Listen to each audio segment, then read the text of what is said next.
Commodus, the gladiator emperor. Commodus ruled Rome from 180 to 192 AD, inheriting the throne from his father, Marcus Aurelius. Unlike his respected father, Commodus quickly became known for self-indulgence, paranoia, and erratic cruelty. Obsessed with his image, he compared himself to Hercules and scandalized Rome by fighting as a gladiator in the Colosseum. His reign brought instability. Commodus distrusted the Senate, executing many senators and nobles on mere suspicion, creating a climate of fear with frequent purges and assassinations. He imposed heavy taxes and seized property to fund his lavish lifestyle and public games, further alienating Rome's elite. Notoriously, Commodus participated in gladiatorial combat, fighting wounded or chained opponents to guarantee victory and demanding huge sums for his appearances. He even renamed Rome after himself and named every month after his titles, showcasing his egomania. His erratic rule led to widespread discontent. In 192 AD, a conspiracy among his inner circle assassinated him, ending the Nervanian dynasty and plunging Rome in a civil war during the year of the Five Emperors. Commodus's legacy is one of chaos and decline. Though his cruelty was personal and unpredictable rather than systematic, his actions destabilized the empire and set the stage for further turmoil. Today, he's remembered as one of Rome's most infamous, self-obsessed rulers, a cautionary tale of how absolute power corrupts. Emperor Yongle, the ruthless visionary of Ming China. Emperor Yongle, born Zhu Di, ruled China from 1402 to 1424 and is remembered as both a visionary builder and a ruthless autocrat. He became the third Ming emperor by overthrowing his nephew in a violent civil war known as the Jingnan Campaign, which set a bloody precedent for his rule. Once in power, Yongle was determined to eliminate any threats. He launched massive purges, executing or exiling thousands of officials, scholars, and anyone suspected of disloyalty. The most infamous was the Literary Inquisition, where even distant relatives and associates of accused traitors were killed or banished. These purges created a climate of fear but ensured absolute loyalty to the throne. Despite his harsh methods, Yongle was a dynamic and ambitious ruler. He moved the capital from Nanjing to Beijing and oversaw the construction of the Forbidden City, a monumental symbol of imperial power. He also commissioned the Yongle Encyclopedia, one of the largest literary projects in history, and sponsored Admiral Zheng He's famous voyages, which projected Chinese influence across Asia and Africa. Yongle's reign strengthened the Ming dynasty's central authority and expanded China's global presence, but his methods left deep scars. The purges decimated the intellectual and political elite, stifling dissent and innovation for generations. His legacy is a paradox, a golden age of culture and power built on a foundation of fear and bloodshed. Basil II, the Bulgar Slayer, ruthless conqueror of Byzantium. Basil II ruled the Byzantine Empire from 976 to 1025 and is remembered as one of its most relentless emperors. He inherited a divided empire, first crushing internal revolts before focusing on the long-standing Bulgarian threat. Over decades of warfare, Basil aimed to reclaim lost territories and end Bulgarian resistance. His most infamous act came after the Battle of Kleidion in 1014, when his forces captured about 15,000 Bulgarian soldiers. In a display of psychological warfare, Basil ordered them all blinded, leaving one man in every 100 with one eye to lead the rest home. The shock reportedly killed Tsar Samuel of Bulgaria days later, earning Basil the title Bulgar Slayer. Basil's cruelty was mostly directed at military enemies, sending a clear message that resistance would be met with merciless retribution. His campaigns led to the annexation of Bulgaria, restoring Byzantine dominance in the Balkans and ushering in stability and prosperity. He also strengthened the government, reformed taxes, and left the treasury full at his death. Basil II's legacy is complex, a brilliant strategist and restorer of imperial glory, but forever linked to one of the most brutal acts in medieval warfare, a symbol of how the pursuit of power could demand ruthless efficiency. Caligula, Rome's mad emperor. Caligula, born Gaius Julius Caesar Augustus Germanicus, ruled the Roman Empire from 37 to 41 AD. His reign lasted just 4 years, but it left a mark of infamy that has echoed through history. Caligula began his rule with promise, beloved by the Roman people as the son of the popular General Germanicus. However, after a severe illness early in his reign, his behavior changed dramatically. He became notorious for sadistic cruelty, erratic decrees, and a taste for public humiliation and execution. Caligula's acts of brutality were both personal and public. He reportedly forced parents to watch the executions of their own children and delighted in torturing senators and nobles. He was known for his unpredictable rages, ordering deaths on a whim, and even claimed to have conversations with the gods, demanding to be worshipped as a living deity. His bizarre decrees became legendary. Caligula supposedly appointed his favorite horse, Incitatus, as a priest, and even considered making him a consul. He emptied the imperial treasury on lavish games and construction projects, plunging Rome into financial crisis. Caligula's reign of terror created a climate of fear and instability in Rome. His cruelty and madness alienated the Senate, the Praetorian Guard, and even his own family. In 41 AD, a group of conspirators led by officers of the Praetorian Guard assassinated him, ending his short but chaotic rule. The long-term impact of Caligula's reign was profound. He became the archetype of the mad emperor, a warning of how absolute power can corrupt absolutely. His legacy is a reminder that unchecked authority, combined with personal instability, can turn a ruler into a symbol of ruthless excess and cruelty. Ivan IV the Terrible, Russia's reign of terror. Ivan IV, better known as Ivan the Terrible, ruled as the first Tsar of Russia from 1547 to 1584. His early reign was marked by significant reforms. He modernized the government, expanded Russian territory, and established a centralized state. But as his rule progressed, Ivan's growing paranoia and cruelty transformed him into one of history's most ruthless monarchs. The turning point came after the death of his beloved wife, Anastasia. Ivan became increasingly suspicious of the nobility, or boyars, whom he blamed for her death and for plotting against him. In response, he created the Oprichnina, a secret police force loyal only to him. The Oprichniki unleashed a reign of terror across Russia, carrying out mass arrests, torture, and executions of anyone suspected of disloyalty. Ivan's most infamous act was the 1570 massacre of Novgorod, a prosperous city he accused of treason. Over several weeks, thousands of men, women, and children were slaughtered, their homes burned, and the city left in ruins. This brutality sent shockwaves through Russia and cemented Ivan's reputation for mercilessness. His paranoia even extended to his own family. In a fit of rage, Ivan killed his eldest son and heir, an act that left Russia without a strong successor and plunged the country into chaos after his death. Ivan IV's legacy is one of both achievement and terror. He expanded Russia's borders and centralized power, but his ruthless tactics devastated the population and left a legacy of fear and instability. Ivan the Terrible remains a symbol of how absolute power, when combined with paranoia, can turn a ruler against his own people and leave a nation scarred for generations. Qin Shi Huang, China's ruthless unifier. Qin Shi Huang, who ruled from 221 to 210 BC, was the first emperor to unify China. His rise to power ended centuries of warring states, but his methods were as brutal as they were effective. Determined to forge a single, powerful empire, Qin Shi Huang launched relentless military campaigns, crushing rival kingdoms with overwhelming force. Once in control, he centralized authority, standardized currency, weights, and even written script, laying the foundation for a unified Chinese identity. But his quest for absolute control came at a terrible cost. Qin Shi Huang enforced harsh legalist policies, where even minor crimes could result in severe punishments. Dissent was not tolerated. In one of history's most infamous acts, he ordered the live burial of hundreds of scholars who criticized his regime or clung to old traditions. He also burned countless books, erasing much of China's intellectual heritage to prevent any challenge to his rule. The emperor's paranoia drove him to build massive projects, including the first version of the Great Wall and his own vast mausoleum, guarded by the famous terracotta army.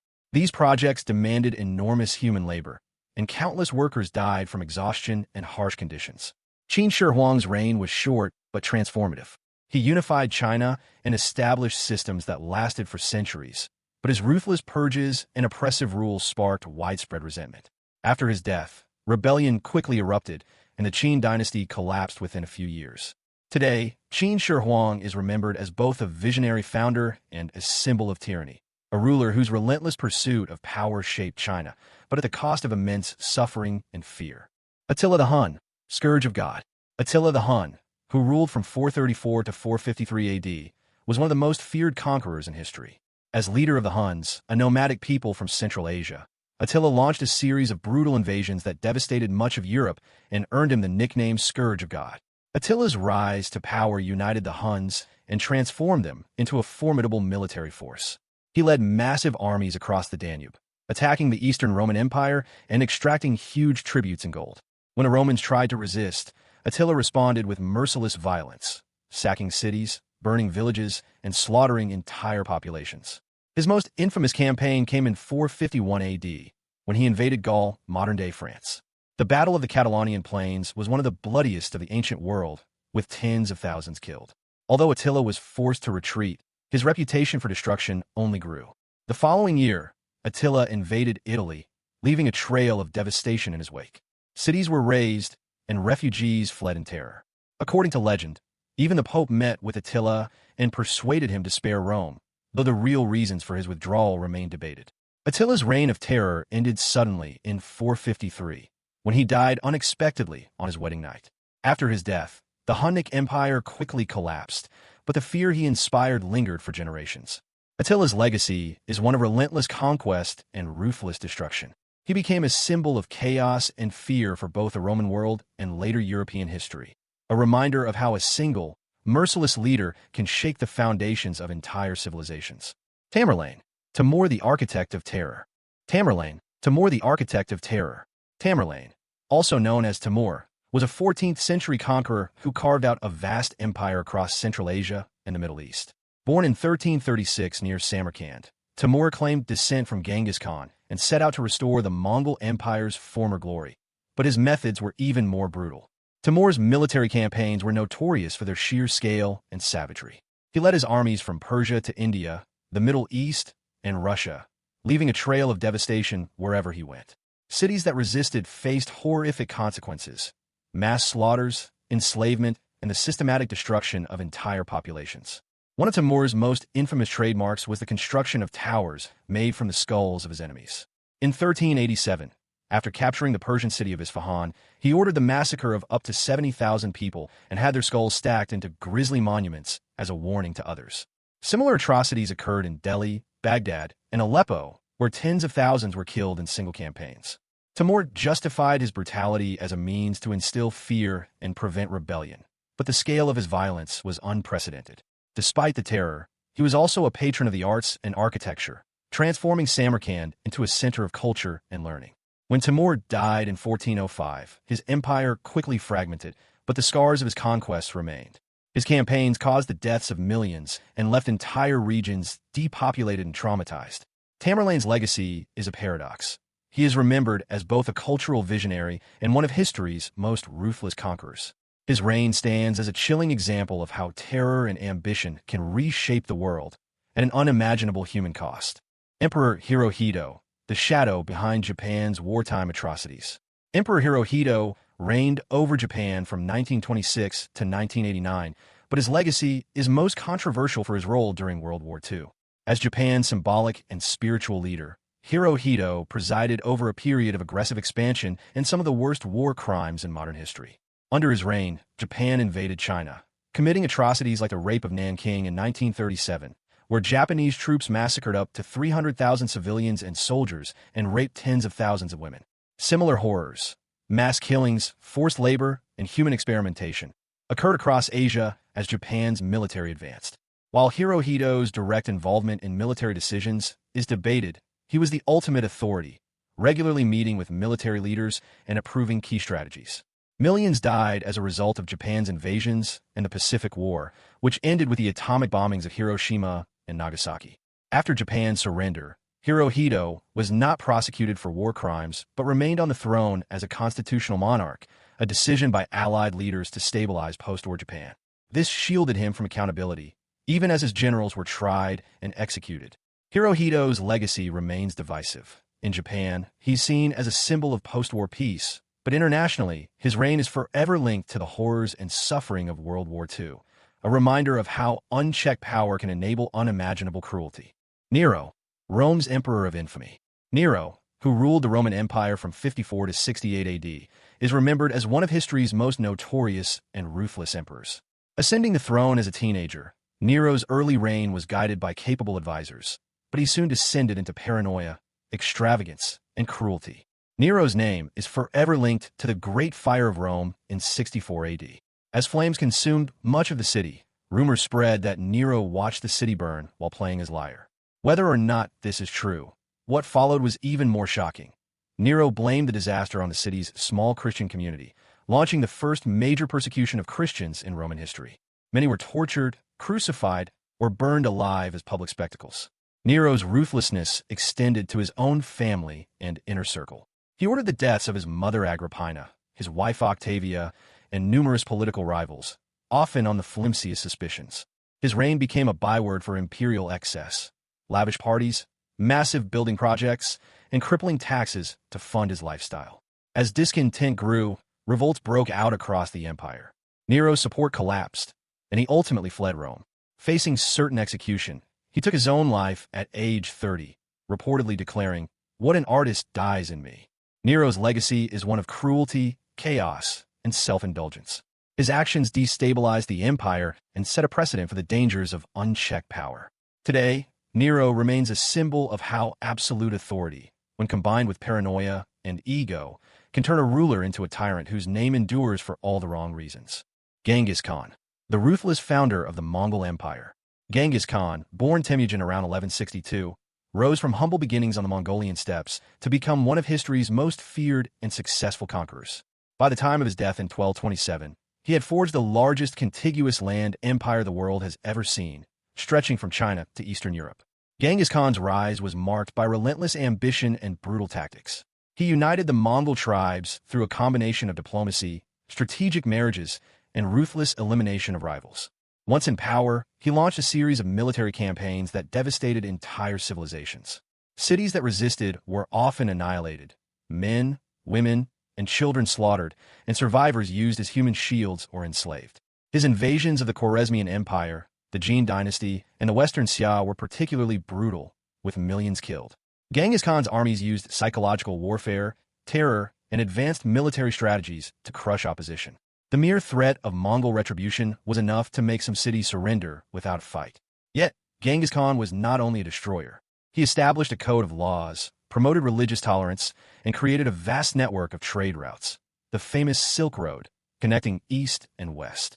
His empire facilitated the exchange of goods, ideas, and technology on an unprecedented scale. The long-term impact of Genghis Khan's conquests was profound. While his campaigns caused unimaginable suffering and death, they also reshaped the political and cultural landscape of Eurasia. His descendants continued to rule vast territories for generations. Genghis Khan's legacy is a paradox. He is remembered as both a visionary leader and one of the most ruthless conquerors in history, a man whose ambition and brutality changed the world forever. Leopold II, the Butcher of the Congo. Leopold II, King of the Belgians from 1865 to 1909, stands as one of history's most systematically ruthless rulers. Unlike many conquerors who led armies into battle, Leopold's cruelty was executed from afar, through bureaucracy, exploitation, and terror in the Congo Free State, his personal colonial possession in Central Africa.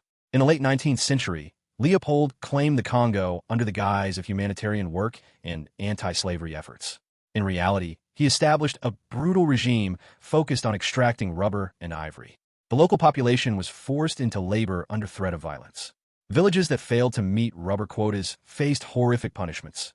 Men were killed, women and children were taken hostage, and countless people were mutilated. Hands were cut off as proof of executions. Leopold's private army, the force public, enforced his rule with systematic terror. Whippings, executions, and the destruction of entire villages became routine. It's estimated that between 1885 and 1908, as many as 10 million Congolese died from murder, starvation, disease, and exhaustion, a human catastrophe on a staggering scale.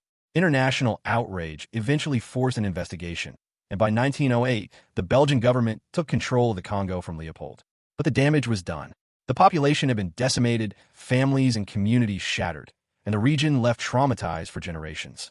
Leopold, too, never faced justice for his crimes. He died a wealthy man, celebrated in Belgium for his architectural projects, while the true cost of his empire was hidden from public view for decades.